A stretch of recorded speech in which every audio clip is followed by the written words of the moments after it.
반갑습니다. 오종혁 국어생입니다. 자, 오늘은 김승희의 달걀 속의 생이라는 그 난해한, 그쵸? 익숙치 않은 그런 시를 좀 공부하겠습니다. 달걀 속의 생, 그러니까 제목이 달걀이 이제 제재가 될 수가 있죠. 그 속에 어떤 어떤 삶이 있다는 얘기죠. 자, 한번 보세요. 첫 번째 그 부분을 가겠습니다. 달걀에 대해서 이제 감각적인 인상과 연민이라는 그런 내용인데요. 한번 보세요. 냉장고 문을 열었어요. 열었더니만 달걀 한 줄이 딱 있네요. 그렇죠? 온순이라는 것은 온화하고 단순하게 이제 있다는 얘기입니다. 꽂혀 있지. 차고 희고 순결한 것들. 그렇죠?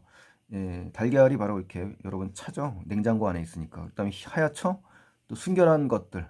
자, 이건 뭡니까? 시각과 촉각적인 이미지, 감각적인 이미지를 동원해서 달걀에 대해서 화자가 긍정적인 인식을 하고 있다는 것을 우리가 알 수가 있는 겁니다. 아무리 배가 고파도, 자, 이 말은 뭡니까? 그것들이 달걀들이 얘기하는 겁니다. 허기, 배고픔을 느끼더라도 쉽게 먹을 수 없는 존재로 지금 그려진 게 달걀입니다. 그래서 이 화자가 달걀에 대해서 어떻습니까? 연민의 정서를 갖고 있다는 것을 우리가 확인할 수가 있는 겁니다. 나는 화자죠. 달걀들을 쉽게 먹을 순 없을 것 같다라고 이야기합니다. 그리고 이제 그 뒤에 나옵니다만 과거의 병아리를 통해서 삶의 깨달음을 얻었던 기억 때문에 그렇습니다. 결론적으로 이야기하면, 자, 두 번째 부분 한번 가보시죠. 생명력의 새로운 가치를 발견하게 됩니다. 자, 보세요. 교회선을 탔습니다. 교회선이라는 건요, 도시와 도시를 잇는, 그렇죠? 또는 도시 주변을 연결한 철도를 이제 교회선이라고 합니다. 이걸 타고서 이제 갈 곳 없이 방황하던 무렵이었어요. 그러니까 내가 방황했었던 시절이 있었네요. 어느 시골 국민학교 앞에서 초라한 행상 아줌마가 팔고 있던 수십 마리의 그 노란 병아리들. 그렇죠. 요즘은 초등학교 앞에 있나 모르겠습니다만 과거에는 초등학교 앞에 보면 종종 병아리들 파는 그런 할아버지나 뭐 할머니 또는 아줌마들이 많았었거든요. 이제 과거에 이제 국민학교라는 이 용어도 그렇죠.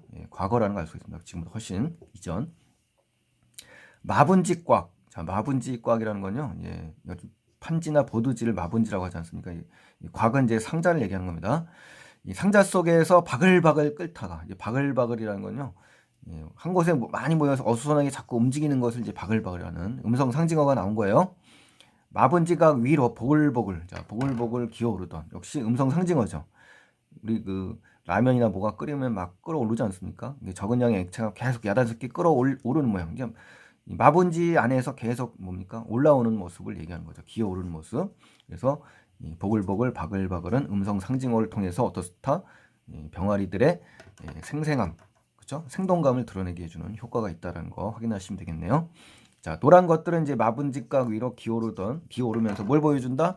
그렇죠. 생명력이 충만한 그런 모습이지 않습니까? 그런 행동들을 하는 주체로 이제 형상화된 게 이제 병아리들입니다. 그런 노란 병아리죠. 생명의 중심은 그렇게 따스한 거라는 겁니다. 차가운 게 아니다. 그러니까 이제 여기서 확인하실 건요. 우리 그 냉장고 있었지 않습니까? 맨 앞에. 이 냉장고는 차가웠죠. 차고. 그렇죠? 여기서는 뭐습니까? 따뜻하다라는 것이 바로 생명력이라고 했지 않습니까? 그러니까 이제 냉장고 안에 있는 계란은 죽은 거고, 여기서 있는 노란 병아리들은 따스하다는 얘기는 생명력이 있는 삶이 살아가고 있는 그런 생명의 그 동물이라는 걸 알 수가 있는 겁니다. 그러니까 생명에 대한 화자의 새로운 깨달음을 이제 직설적으로 표현한 겁니다. 그러니까 결국은 뭐냐? 생명이라는 것은 이렇게 따뜻하게 살아 움직여야 된다는 얘기를 하는 거죠. 자, 살아서 즐겁다고 꼬물거리고 있죠. 이 노란 병아리들이. 그러니까 이 꼬물거린다는 것은 뭐 아주 작고 매우 느리게 움직이는 모습을 이제 꼬물거린다고 합니다. 이 병아리의 이 움직임 모습, 형상화한 단어라고 볼 수가 있죠. 그러니까 시정화자가 이제 방황하며 절망하던 화자와는 완전히 뭐합니까? 대조되고 있죠. 상반되는 모습이라는 걸 알 수가 있습니다. 그렇죠? 여기 부분 앞에 보면은 어떻습니까? 그 방황하고 있다는 장면이 있죠. 이런 부분과 어떻다? 대비가 된다라는 것까지 확인을 좀 해주시면 좋겠습니다. 그래서 즐겁고 병아리들이 아주 즐겁고 생명 넘치는 모습이 지금 제시되어 있는 거예요. 살아서 불행하다고 늘상 누가요? 화자가 암송 그냥 뭐 그대로 늘 입에 달고 살았다는 얘기예요. 그러니까 살아서 즐거워하는 병아리들과 살아서 불행한 나를 대비시켰죠. 그러면서 존재들에 의해서 형성되는 맥락을 지금 확인하는 겁니다. 살아 움직이는 존재와 그리고 살아서 불행하다고 느끼는 존재가 서로 대비되고 있다는 겁니다. 삶에 대한 화자의 태도가 드러난 거고요. 암울하고 절망적인 시적 화자의 인식을 알 수가 있는 겁니다. 자, 나의 눈에 문득 눈물처럼 다가와 보인다. 그러니까 이제 여기서 말하는 건요, 눈물처럼 다가와 보인다는 것은 이 따스한 생명력 있지 않습니까? 이 노란 병아리들의 그 따스한 생명력의 가치, 그렇죠? 어떤 의미를 발견하고 나서 여기서는 흘리는 눈물이에요. 그러니까 여기서는 발견하서 감동의 눈물이라고 해석을 할 수가 있겠네요. 그렇죠? 자, 그다음에 두 번째 페이지 보실까요? 절망적인 달걀에 대한 연민을 지금 하고 있습니다. 그렇다면 나는 여태, 그렇죠? 여태 부활을 기다리고 있던, 부활하는 것은 껍질을 깨고 밖으로 나오는 알깨기를 의미하는 겁니다. 알깨기, 알까기. 자, 부활을 기다리는 나를 통해서 시적 대상인 달걀들과 시적 화자가 동일시되고 있죠. 그러면서 인식의 전환이 옵니다. 인식의 전환. 깨달음을 통해서 앞에 그 감동의 깨달음을 얻었죠. 눈물을 흘리면서 그 인식의 전환이 온 겁니다. 그래서 절망적인 자신의 모습에 대한 위안을 하고 있는 겁니다. 아셨죠? 자조적. 자기 스스로를 위안하고 있는 겁니다. 중이었을까? 아, 얼마나 이렇게 슬픈가? 차가운 냉자공한 맨 윗줄에서. 그러니까 여기서는 이제 상징적인 의미가 담겨 있습니다. 이 외제적인 관점에서 접근하면요, 냉혹한 도시의 이 현대 문명을 이제 환기하는 그러한 식구라고 볼 수가 있습니다. 그래서 병아리와 같은 삶을 얻기까지 견뎌야 하는 고통이 너무 길다는 거죠. 그렇죠? 냉장고에 있는 달걀들 어떻습니까? 병아리와 같은 삶을 얻지 못하고 죽은, 그렇죠? 그렇게 된 것이 바로 냉장고 안에 있는 달걀이니까. 여기서는 이제 혹은 자신이 부화할 수 없다는 절망감, 이 두 가지 중에 하나인데요. 두 가지로 중의적으로 해석할 수 있다는 의미에서 이렇게 적어봤습니다.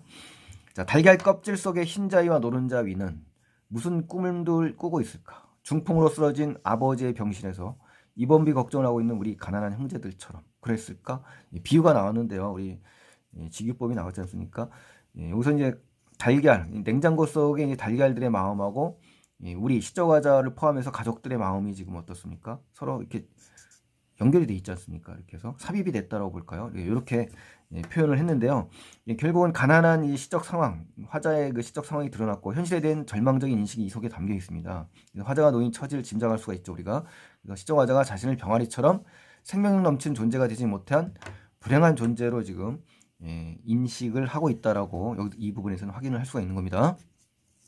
흰자위와 노른자 위도 무슨 그런 절망의 의논들을 하고 있는 것일까라는 거죠. 그러니까 결국 그 생명을 얻지 못하고 차가운 냉장고 속에 갇힌 이 달걀들에 대한 연민을 갖고 있는 거고요. 또 생명을 가진 병아리가 되지 못한 것이기 때문에 절망을 보고 있는 것입니다. 자, 이제 네 번째 연을 가보겠습니다. 자신의 처지에 절망하는 화자의 모습을 볼 수가 있습니다. 자, 보세요. 사계절 전천후. 전천후라는 건요, 어떤 날씨, 사계절에도 제 기능을 다할 수 있다는 뜻입니다. 냉장고라는 건데, 이게죠. 사계절 냉장고. 냉장고를 열고 이제 접한 달걀들을 통해서 자신 역시 이제 뒤에 나옵니다만 여건이 분실된 것과 같은 처지임을 확인하는 겁니다. 이 장면에서. 그리고 냉장고는 화자가 자신의 처지를 확인하게 되는 기회로 활용된 소재가 바로 냉장고예요. 그리고 냉혹한 기계 문명 시대의 냉소적인 표현을 지금 하는 겁니다. 그리고 반어적인 표현이에요. 사계절 전천후 냉장고라는 표현은요. 하얀 문을 조용히 열면 추운 달걀들이, 그냥 달걀이 아니라 추운 달걀이에요. 그렇죠? 속삭임 소리가 들리는 것 같다.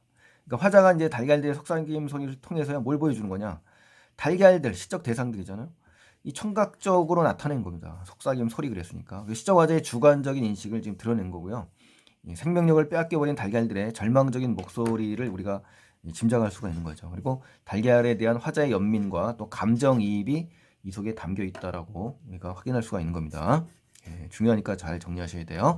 자, 엄마 안아줘요. 따스한 품 속에 어미닭이 안기지 못하고, 그렇죠? 어미닭이 안기었으면은 병아리가 되는 거지 않습니까? 근데 못했죠. 달걀처럼, 그렇죠? 죽었다는 얘기예요. 희망 소비자 가격보다 더 싸게 팔려온, 그렇죠? 너희들은 이제 금전적으로 평가절하됐고요. 싸게 팔려왔으니까.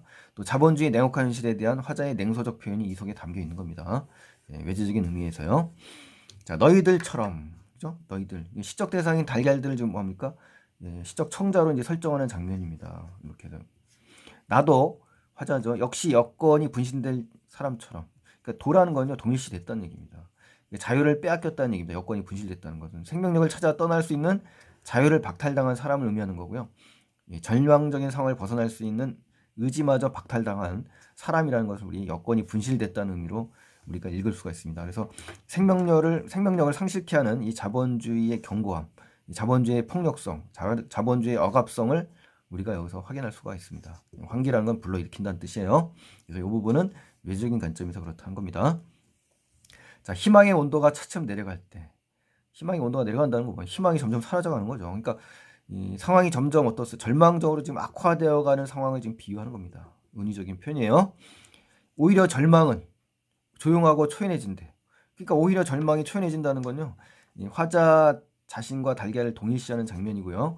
이런 절망적 상황에서 오히려 초연하게 된다. 초연이라는 건요, 어떤 거에 얽매이지 않고 태연하고 느긋해지는 겁니다. 그래서 절망을 담담하게 수용하는 화자의 모습이 여기서 담겨 있는 겁니다. 그래서 이제 여기서 이제 그 화자의 태도에 대한 두 가지 상반된 판단 가능을 보시면요. 이제 첫 번째는 이렇게 해석할 수 있습니다.